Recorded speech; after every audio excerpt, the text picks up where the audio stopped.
The summer of 2006, the World Cup in Germany. A 17-year-old kid named Theo Walcott is taking his driving theory test. He switches his phone off, puts it in a locker, and for those few hours, he's just a normal teenager. But the moment he steps out and turns that phone back on, his entire world explodes. He's been named to England's 23-man World Cup squad. But here's the part that'll mess with your head. Years later, he'd say that yes to that same call-up was the biggest mistake of his life. And now he's telling the next generation to do what sounds absolutely insane. To turn the World Cup down. Stick around, because by the end of this video, you're going to understand exactly why. And you might even agree with him. Before we get into it, do me a favor. Hit that subscribe button right now. Trust me, you don't want to miss the next story I've got lined up. It's about another player who made a decision that changed everything, and it'll blow your mind. So go ahead, subscribe, and let's dive in. Think about that. A teenager who hasn't even made his Premier League debut yet. He's just arrived at Arsenal from Southampton, and suddenly he's on a plane to the biggest tournament on earth with David Beckham, Steven Gerrard, and Frank Lampard. It's the stuff of storybooks, right? A fairy tale. Except, for Theo Walcott, it wasn't. It was the biggest regret of his career. And now, almost 20 years later, he's sending a warning to the next generation.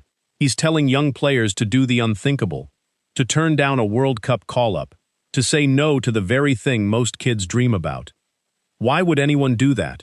You have to understand what happened in Germany. Walcott was the shock inclusion. Everyone was talking about him, the teenage wonder kid. But he didn't play, not a single minute. Sven-Göran Eriksson, the manager at the time, took him as a gamble, but the gamble never paid off. Walcott sat on the bench, an unused substitute, as England crashed out to Portugal on penalties in the quarterfinals. And here's the twist. The kid who was supposed to be England's future, the hype, the paparazzi following his girlfriend, the public scrutiny, it broke something. He wasn't protected. He was thrown into the deep end of the WAG era, and he and his family paid the price for a call-up that ultimately went nowhere. He's gone on record saying, "I should never have gone. I think I could have been more protected." He says going to that World Cup affected everything.